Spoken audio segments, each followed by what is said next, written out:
Chapter 1. It's my day off from work, and I'm walking down the same familiar street. There's a feeling of calm in the air, like everything is at peace on this warm October afternoon. With a thin scarf loosely wrapped around my neck, I feel myself starting to sweat a little bit. Even on a weekday around noon, the people I pass on the street walk at a leisurely pace, and so do I.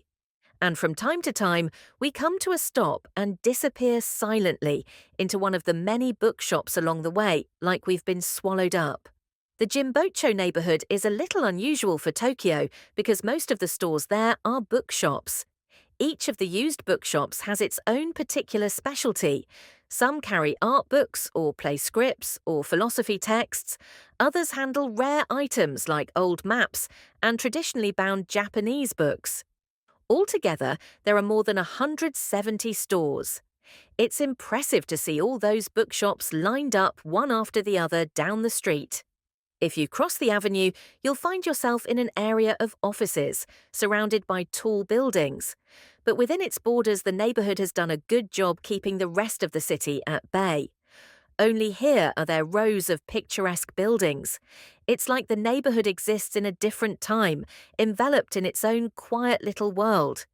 Which may be why when you're walking around here, going wherever your fancy takes you, you look up and suddenly realize how much time has passed. The place where I'm headed is on this corner. If you pass the street with the row of second-hand bookshops and turn onto the side street a little ahead, you'll be able to see it. It's a used bookstore called the Morisaki Bookshop, and it specializes in modern Japanese literature. Once I turn the corner, I hear someone eagerly calling my name. "Hey, Takako, come here!" I look over and see a small middle-aged man looking my way, waving me over enthusiastically. I hurry over to him and whisper my objection. "Didn't I tell you on the phone that you didn't need to wait for me? I'm not a little kid." He's always like this, treating me like a child even though I'm a 28-year-old woman. It's obviously embarrassing, as you can imagine, to have someone shouting my name like that in the middle of the street.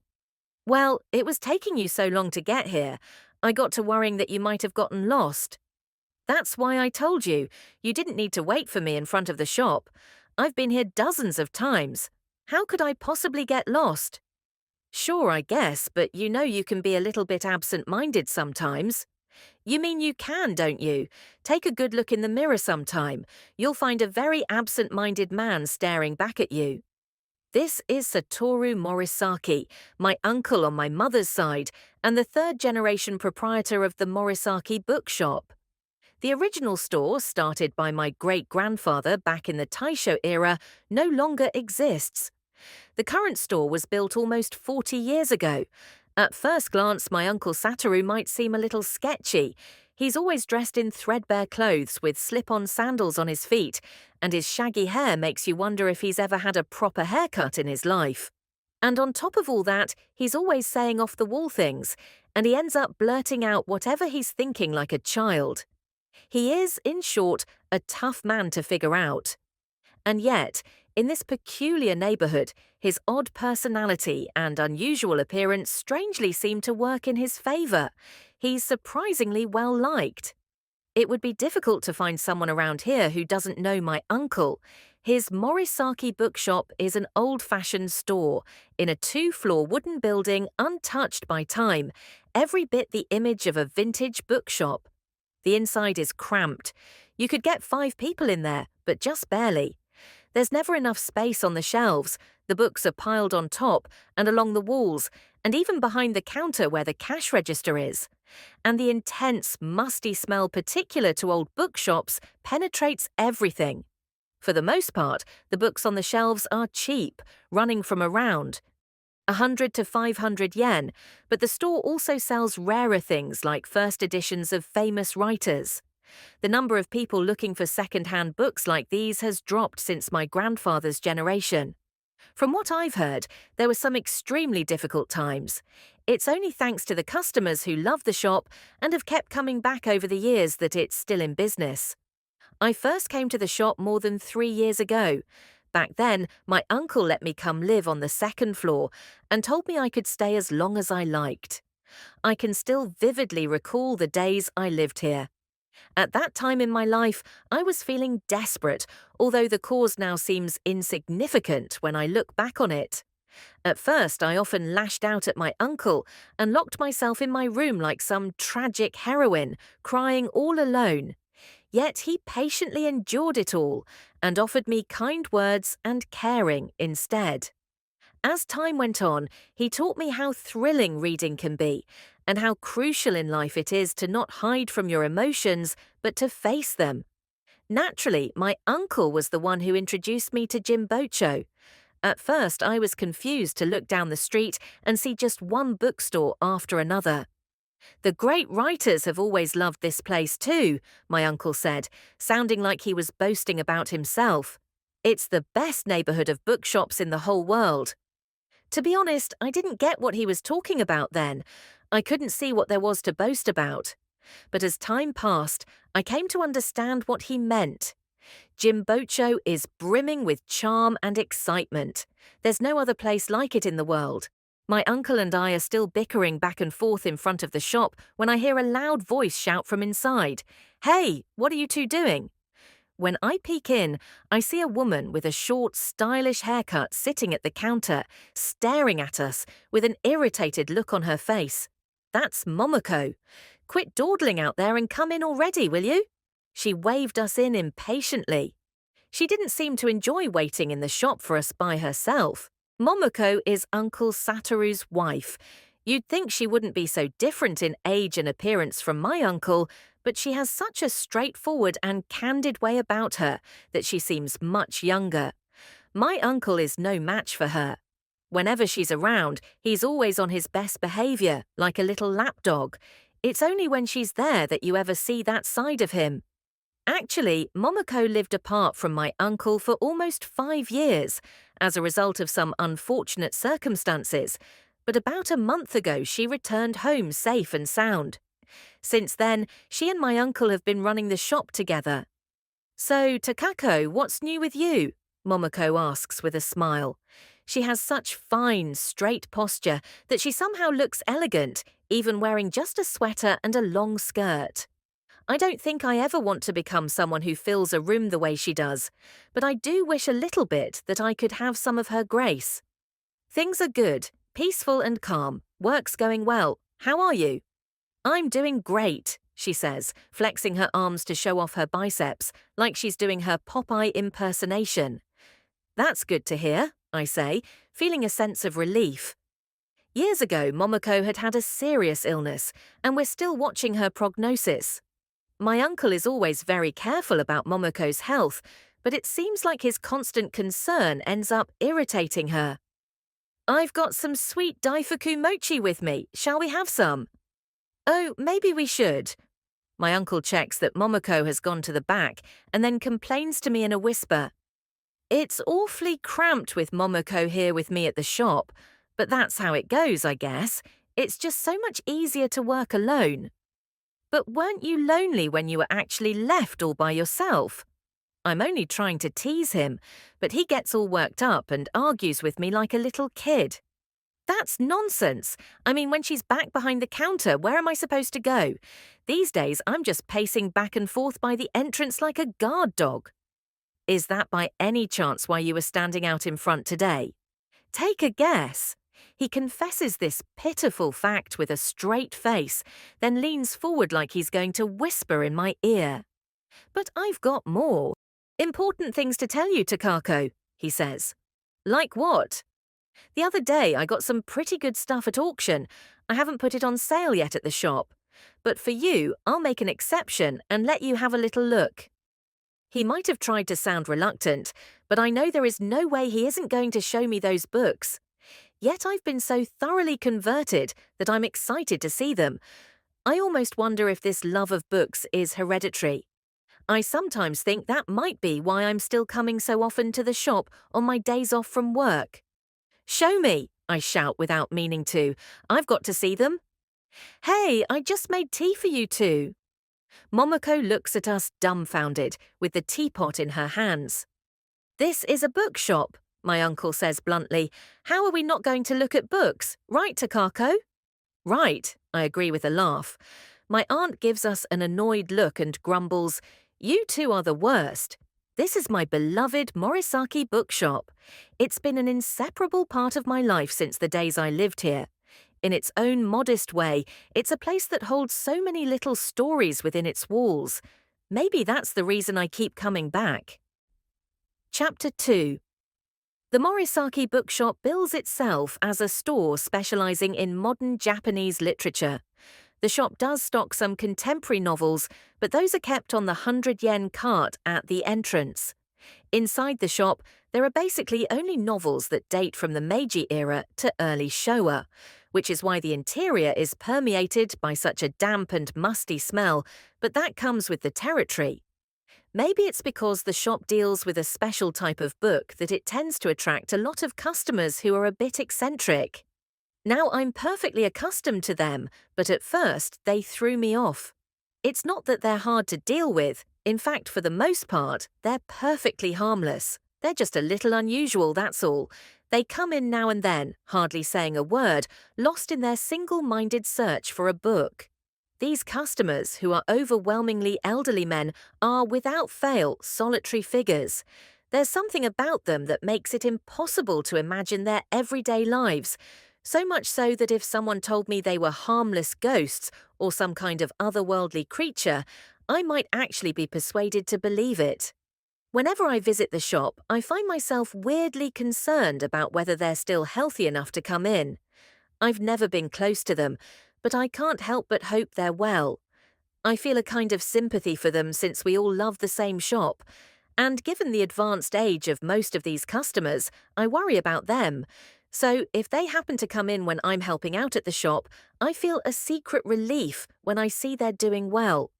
Back when I was living on the second floor and working at the shop every day, the paper bag man was the one I worried about most of all. As his name suggests, he always came in carrying a tattered paper bag in both hands. Sometimes it was a bag from a department store, but occasionally it was a bag from one of the larger bookstores, like Sanseido. He must have been going from store to store before he came to us, because the bag was often already full when he showed up. It looked quite heavy for his skinny arms. He invariably wore a dress shirt under a mouse-coloured sweater. If that was all, there wouldn't be anything so peculiar about him. The problem was that mouse-coloured sweater. It wasn't simply frayed, no, it went far beyond that, to the point where this article of clothing was so ragged that it was a miracle he was even able to wear it.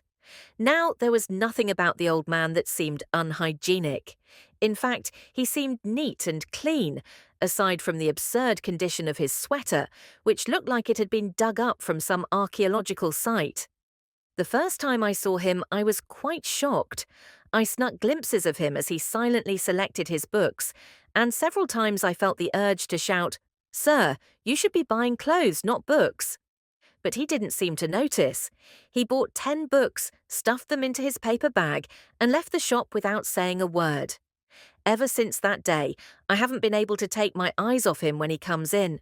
Some weeks he comes in multiple times, but he's also gone a month without coming. He wears the same clothes every time. He's always gripping his paper bag of books in both hands. At the Morisaki Bookshop alone, on occasion he's bought books that cost 10,000 yen apiece. And yet his sweater only becomes more and more ragged. I couldn't help wondering who on earth this old man was. I was unable to muster the courage to talk to him, so I always ended up silently staring at his back as he walked out. I tried asking my uncle about him once. "He's buying so many books. What if he has his own used bookstore in another neighborhood?" "Nope, he's buying them to read them himself," he replied with certainty. "Really? I guess you can tell the difference." "That much I can tell whether I want to or not." I guess that's how it goes. I could hardly distinguish one type of customer from another. But when a new customer walked into the shop, my uncle seemed to be able to tell at a glance whether they'd come to buy a book or if they had just wandered in on a stroll. He said his intuition was the result of years of experience. "So," I said, letting my curiosity get the better of me, "what does that old man do for a living? Can you tell that too just by looking at him? It's not like he spends all his money on books and can't afford new clothes, right?" Hey! He spoke in the tone of voice you use to reprimand a child. Your job isn't to start getting so nosy about the customers. The purpose of a bookshop is to sell books to people who need them. It's not right for us to start wondering what kind of job people have or what sort of life they lead. It's not going to make these older customers feel very good if they know the salespeople have been prying into their lives. When I thought about it, my uncle's view seemed like a perfectly legitimate way of thinking about a business that caters to its customers. Even though he was usually making little jokes and chuckling to himself after running a used bookshop for so many years, when something needed saying he came right out and said it. In moments like that, he could be kind of cool. Anyway, that's the reason why the paper bag man's origins remain a mystery to us. These eccentric customers each have their own distinct reasons for searching for books. It's truly fascinating. I'm always impressed by the wide range of circumstances that lead people to seek out second-hand books. Take, for example, people who set out to collect rare books without regard to genre, era, or region. They simply accumulate unusual volumes. When a well-known collector came into the shop, he seemed dissatisfied with what we had in stock. On his way out of the store, he said something that left me dumbfounded. It doesn't matter if it's a masterpiece. If the volume isn't rare, it's worthless to me. And then there are what we call the brokers. They acquire valuable books at as low a price as possible and then sell them to another bookshop, pocketing the difference in price. Basically, their trade is buying books. For these customers, the quality of the work is secondary. They probably never even read them. There are others too, people who aren't interested in novels, but instead seek out the work of the obscure artists whose illustrations appear alongside a text. Some of those collectors will rely on the barest of leads in their single-minded pursuit of those pictures. And then there are the people who won't put anything that isn't a first edition on their bookshelves. Even if they want a book, they won't buy it until they can find a first edition of it. The one who takes the cake is the old man who only showed up once during the period when I was living above the shop. He wandered in at dusk and went straight to the shelf in the back where we keep the most expensive books. As he pulled each volume off the shelf, he looked only at the colophon, that's the last page of the book, and then put it back on the shelf. He repeated the same action again and again. Occasionally, his hand would pause, and he would stare intently at some spot on the colophon, nod a few times, and then chuckle to himself with an evil grin. To be honest, I found it pretty creepy. After the old man had finally finished inspecting every book on the shelf, he suddenly walked out. I turned to my uncle, who was sitting next to me, grabbed him by the sleeve, and asked him what in the world that man was up to. "Oh, he's looking for the author's seal," he said without looking up from the account books, as if there were nothing particularly unusual about this. "He's a seal collector. They rarely come to the shop, but there are some pretty famous ones around here. I'm sure I told you about Nosaki, didn't I?" A seal collector? I was puzzled by this unfamiliar term. "Yeah, the seals are stamped on the colophon." My uncle pulled a book with a rather old-looking binding from the shelf and showed me the last page. It was Osamu Dazai's No Longer Human. Near the left edge of the colophon, I could see Dazai had been stamped in red. My uncle explained that back when bookbinding was still generally done by hand, the author would verify the number of copies and give his approval to the printing by stamping the books with his own seal. He said that in general they were just stamped with the author's name, but there were some that incorporated elaborate, elegantly designed patterns. All of which is to say that the old man was after the seals. I had never known about the existence of these seals until my uncle explained it all to me.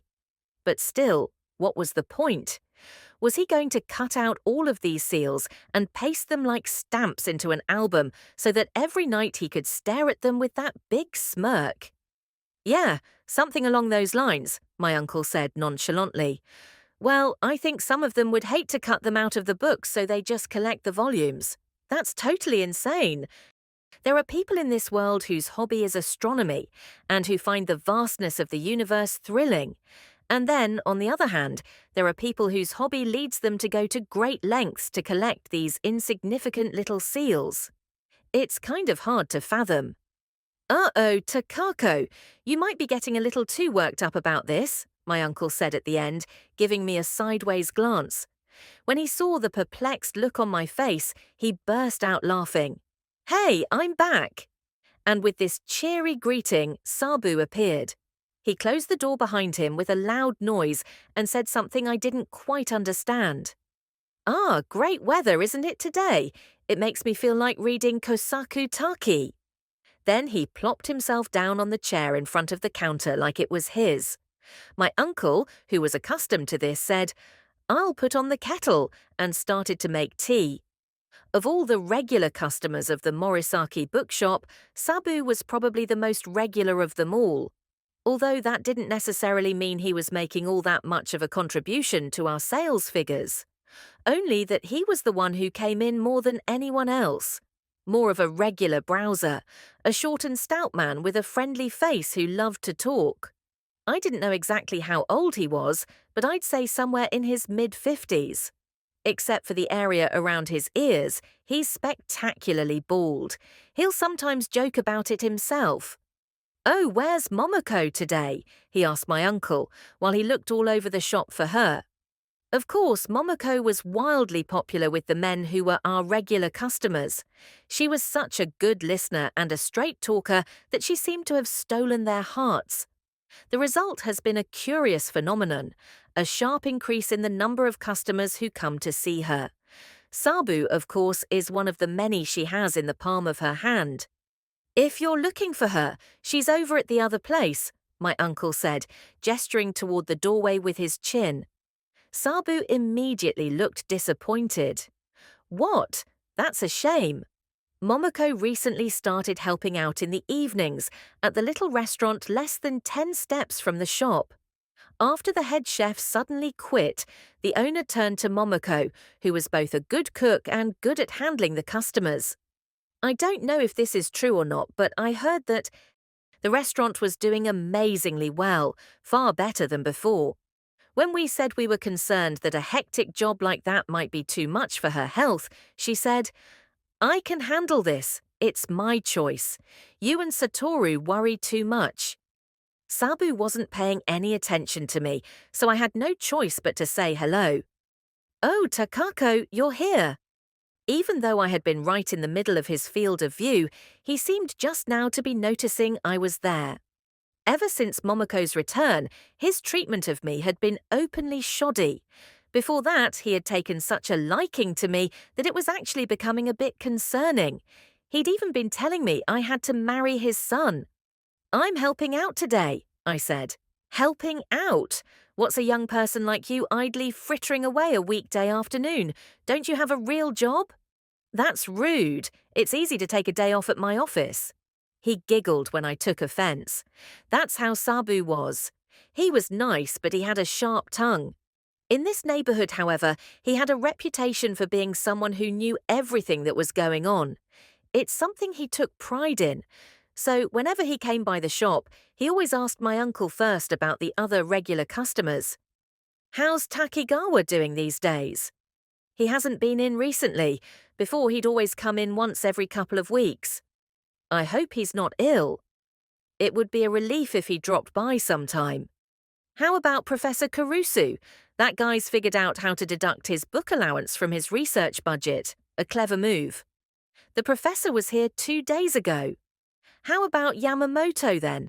The other day, he was so proud that his book collection had hit 50,000 books that I got a little annoyed. He was definitely boasting. And so on. Inevitably, the conversation came down to this. Everyone's getting older, huh? If this shop doesn't find some new customers, it's doomed. You said it.